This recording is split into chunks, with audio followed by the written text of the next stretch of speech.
नमस्कार मित्रों, आज मैं बहुत लंबे समय के बाद फिर से आपके बीच में उपस्थित हुआ हूं। पिछले कुछ दिनों से मैं कुछ बहुत इंपॉर्टेंट काम में बहुत व्यस्त था, इसलिए आपके बीच में उपस्थित नहीं हो पाया। आप सभी लोग कोई ना कोई कॉम्पिटिटिव एग्जामिनेशंस की तैयारी में लगे हुए होंगे, खास करके जो 70वीं बीपीएससी के एग्जामिनेशंस में लगे हुए हैं, जो उसकी तैयारी कर रहे हैं। तो अब जो है समय 70वीं बीपीएससी का पीटी कब होना है? ये होना है 30 सितंबर को, और आज जो है आपका 17 मई है। तो जो समय है वो आप देख लीजिए कितना, 13 दिन मई का, जून, जुलाई, अगस्त और सितंबर, यानी लगभग आपके पास में 4 महीना 12 दिन है। और इसमें आपको बहुत सारे लगभग 8 सब्जेक्ट्स कवर करने हैं, और वो भी बहुत अच्छे तरह से। आप जैसा जानते हैं कि 70वीं बीपीएससी में बहुत अच्छा संख्या में वैकेंसी आ रहा है, तो आप इतने अच्छे से आपको तैयारी करनी चाहिए कि एक सीट आपका कंफर्म हो जाए। आप तैयारी कर भी रहे होंगे, जो भी सीरियस स्टूडेंट्स होंगे वो अभी लग गए होंगे तैयारी में, लेकिन कभी कभी आपके साथ में ये परेशानी आता होगा, पढ़ते पढ़ते आप बोर हो जाते होंगे, ऐसा लगता होगा कुछ समझ में नहीं आ रहा है, कहां से क्वेश्चंस आएगा, ठीक है, मुझे क्या पढ़ना चाहिए, और इस तरह से आप एक कंफ्यूजन की स्थिति में आ जाते होंगे। तो दोस्तों, घबराने की आवश्यकता नहीं है। आप सिर्फ पहले प्लान कर लीजिए, और प्लानिंग करने के बाद आप पढ़ना शुरू कीजिए। यदि पीटी क्वालिफाई करना है, प्रिलिमिनरी एग्जामिनेशन आपको क्वालिफाई करना है, प्रारंभिक परीक्षा क्वालिफाई करना है, तो आपको बड़ा माइन्यूटली सोच समझ कर पढ़ना होगा। सिर्फ रीडिंग डाले जा रहे हैं किताब का, ऐसा नहीं होना चाहिए। ये बहुत इंपॉर्टेंट हो जाता है कि आखिर पढ़ें कहां से, कैसे पढ़ें, ठीक है, क्वेश्चंस कहां से आएगा, ठीक है। हम पढ़े जा रहे हैं, कोई एक किताब ले लिया, सिर्फ रीडिंग मारे जा रहे हैं, समझ में नहीं आ रहा है कि अरे क्वेश्चन फ्रेम कैसे होता है, कहां से फ्रेम होता है। तो इसके लिए बड़ा इंपॉर्टेंट हो जाता है कि यदि आप एक बार पढ़ चुके हैं अभी तक, तो प्रीवियस ईयर्स क्वेश्चंस कीजिए। जब आप पिछले वर्षों का क्वेश्चंस देखेंगे तो आपको समझ में आएगा कि क्वेश्चंस कहां से आता है। देखिए, बीपीएससी में थोड़ा बहुत पैटर्न चेंज जरूर हुआ है, लेकिन क्वेश्चन पैटर्न जो है ना, प्रिलिमिनरी का, मेंस का तो बहुत चेंज हो गया है, लेकिन प्रिलिमिनरी का जो है क्वेश्चन पैटर्न, वो आप जो पहले था, ठीक है, आज से 20 साल पहले, वही पैटर्न अभी भी चला आ रहा है। वही 150 क्वेश्चंस आने हैं, क्वेश्चंस भी लगभग उसी एरिया से आते हैं, थोड़ा सा स्टैंडर्ड बढ़ाया गया है, ठीक है, लेकिन जो कंटेंट है, जो सिलेबस है, वो पुराना ही है। यानी आप पिछले 20 साल का क्वेश्चंस, अभी से पिछले 20 साल तक का क्वेश्चंस कर जाते हैं, तो आपको बहुत अच्छा एक डेवलप हो जाएगा आइडिया कि यार क्वेश्चंस, हम मान लिया, आप सिंपल समझिए, आप आधुनिक भारत का इतिहास पढ़ रहे हैं, ठीक है, तो आधुनिक भारत का इतिहास पढ़ रहे हैं, तो देखिए एक्चुअली आधुनिक भारत का जो इतिहास है उसका बीजारोपण जो है ना मध्यकाल में ही हो जाता है। तो अब वहां से हम लोग जब स्टार्ट करेंगे पढ़ना, यानी यूरोपियन जो देश है जो भारत में, वो आना स्टार्ट किए, ठीक है, तो हम सब लोग जानते हैं व्यक्ति तो पहला पुर्तगालीस नहीं था, लेकिन जो ग्रुप में भारत में आए वो पुर्तगाली थे, यानी पहला यूरोपियन कंपनी कह लीजिए, पहला यूरोपियन कह लीजिए, जो ग्रुप में आए वो पुर्तगालीस थे। तो अब आप जो भी पुर्तगाल जब आया, तो स्टार्ट में तो काफी सालों तक भारत में वो अकेला ही यूरोपियन कंट्रीज था। तो अब यहां से बहुत सारा जो है ना, मान लिया क्वेश्चंस फ्रेम हो सकता है। तो पुर्तगाल मान लिया आप पढ़ रहे हैं, पुर्तगालीस कैसे आया, तो उसका बड़ा माइन्यूटली आपको पढ़ना पड़ेगा। सबसे पहले तो ये देखना पड़ेगा कि आखिर जो यूरोपियन देश थे वो भारत या जो एशियन कंट्रीज थे, ठीक है, पूर्वी दक्षिणी एशियन कंट्रीज जो थे, ठीक है, तो साउथ ईस्ट एशियन कंट्री जो थे, आखिर वहां पे ये यूरोपियन देश क्यों आना चाहते थे, ये आपको समझना पड़ेगा। सिर्फ रीडिंग डालना नहीं, एकदम फोकस्ड होना चाहिए। सबसे पहले जब आप आधुनिक भारत का इतिहास पढ़ना स्टार्ट करते हैं, हम एक समझा रहे हैं, एक सब्जेक्ट लेकर समझा रहे हैं कि कैसे पढ़ना है। तो आधुनिक भारत का इतिहास जब हम स्टार्ट करते हैं तो आपको पता है कि यूरोपियन देशों के आगमन से, हालांकि ये तो 1498 से ही स्टार्ट हो गया है, तो उस समय तो नहीं था आधुनिक भारत, मध्यकालीन था। तो वहां से ही हमारा जो है एक तरह से, जब वास्को डी गामा आया तो वहां से ही स्टार्ट मानिएगा ना, तो आपको वहां से पढ़ना होगा। ठीक है, आधुनिक भारत का इतिहास पहले वहां पे आपको अच्छे से समझना होगा कि आखिर ये जो यूरोपियन देश थे, ये पुर्तगाल था, स्पेन था, ठीक है, ये सब जो थे वो आखिर भारत के साथ में या साउथ ईस्ट एशियन कंट्रीज के साथ में इधर क्यों आना चाह रहे थे, आखिर क्या बात थी।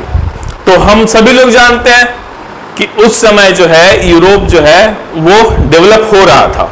ठीक है, भारत विकसित था, साउथ ईस्ट एशियन कंट्रीज, अरब कंट्रीज, ये सब डेवलप थे, लेकिन यूरोप उस समय जो है दलदल की सुखाई कर रहा था, जंगलों की कटाई कर रहा था। उसके बाद जो है उनका कृषि जो है वो बड़ा वैज्ञानिक ढंग से कृषि करने लग गए, तो उनका मतलब कि काफी खेती होने लगा। उसके बाद आप देखेंगे कि वहां पे जो है इसकी वजह से बहुत सारा जानवर जो है, ठीक है, वो लोग बहुत, उनका प्रोडक्शन होना चालू हुआ, बहुत संख्या उनकी बढ़ गई। और खास करके यूरोप में, खास करके जो आपका नॉर्थ यूरोप है, वहां पे ठंड बहुत, ठंड के दिन में बहुत ज्यादा ठंड होता है टेम्परेचर बहुत लो रहता है। तो उस समय वो मांस पे ही निर्भर करते थे। ठीक है, मांस पे ही निर्भर करते थे। तो जब मांस पे निर्भर करते थे वो, और मांस को टेस्टी बनाने के लिए और प्रिजर्व करने के लिए, हम लोग देखते हैं ना अचार बनाते हैं तो उसमें मसाला डालते हैं, क्यों? प्रिजर्व करने के लिए, ताकि लंबे समय तक वो खाने की स्थिति में बना रहे। तो यूरोपियंस को भी भारत और जो साउथ ईस्ट एशियन कंट्रीज थे वहां से मसाले की आवश्यकता थी, और मसाला उसमें बहुत महंगा बिकता था यूरोप में। तो आप क्या देखेंगे, चूंकि उन्हें मांस को टेस्टी बनाने के लिए और लंबे समय तक प्रिजर्व रखने के लिए, लंबे समय तक खाने की स्थिति में बना रहे, ठीक है, और मांस पे ही वो ठंडा में निर्भर करते थे सिर्फ, तो इसलिए काली मिर्च और अदर जो मसाले थे वो यहां से यूरोप जाता था। ठीक है, तो आपको यहां से स्टार्ट करना होगा।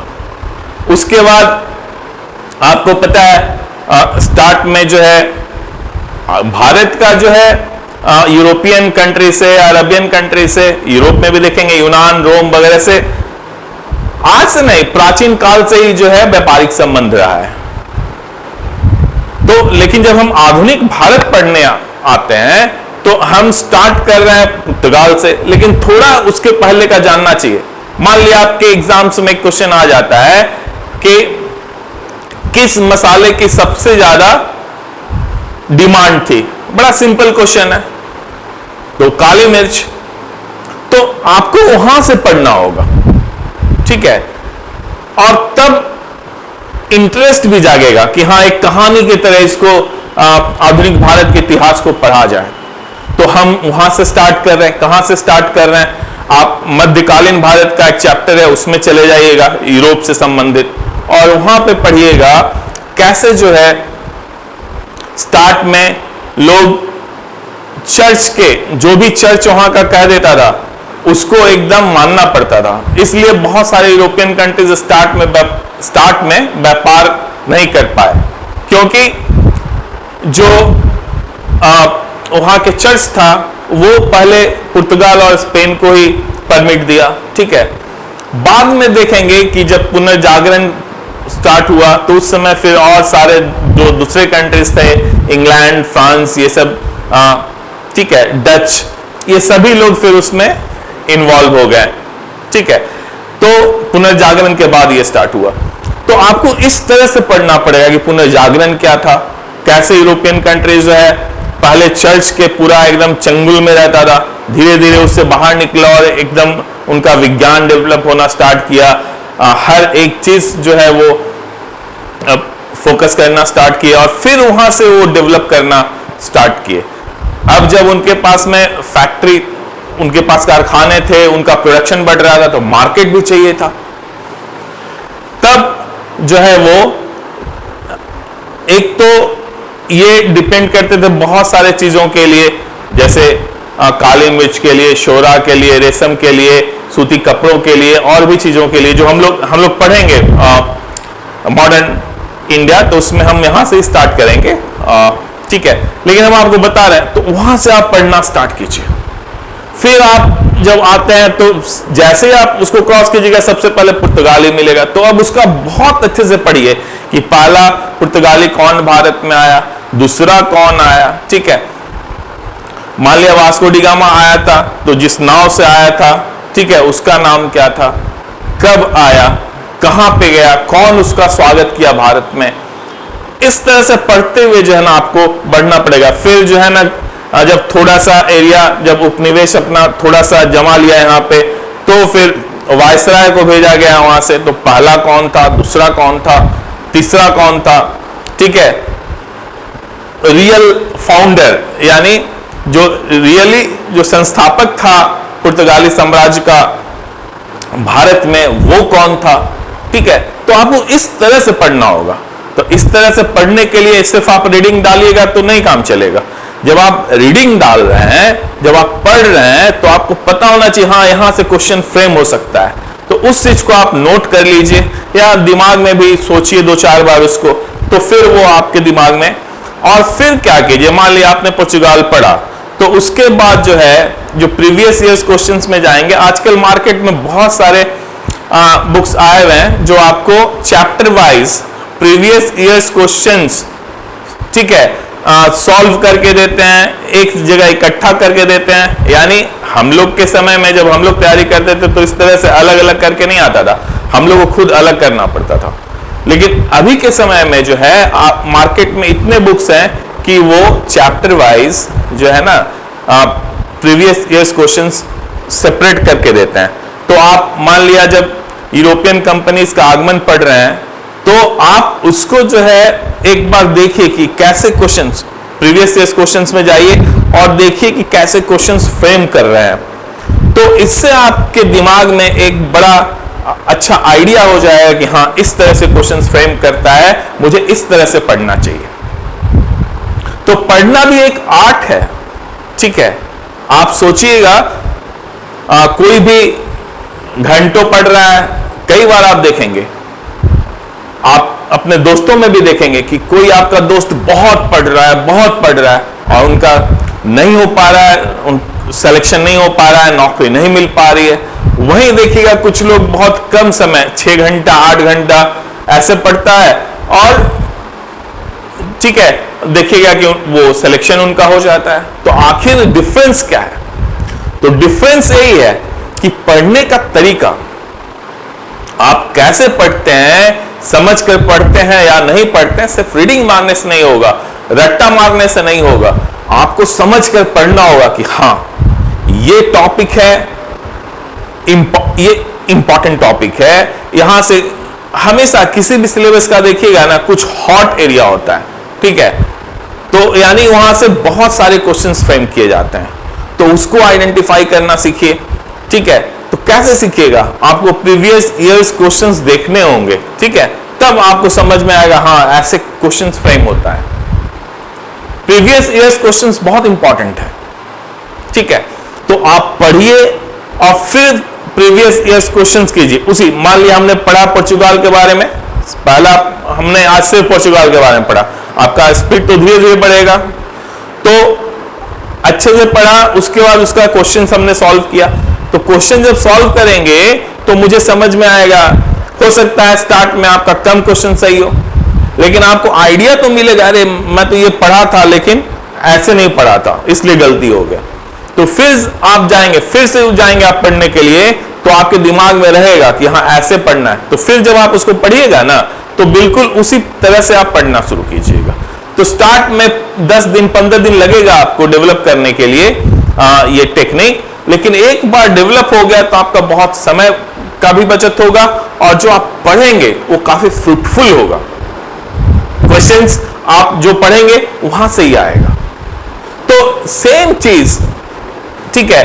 अब उसके बाद पोर्चुगाल पढ़ लिए, डच पढ़ लिए, फिर कैसे इंग्लिश अपने आप को, अंग्रेज जो है कैसे अपना साम्राज्यवाद डेवलप कर पाया भारत में, ये सब किस किस से लड़ाई हुई, ठीक है।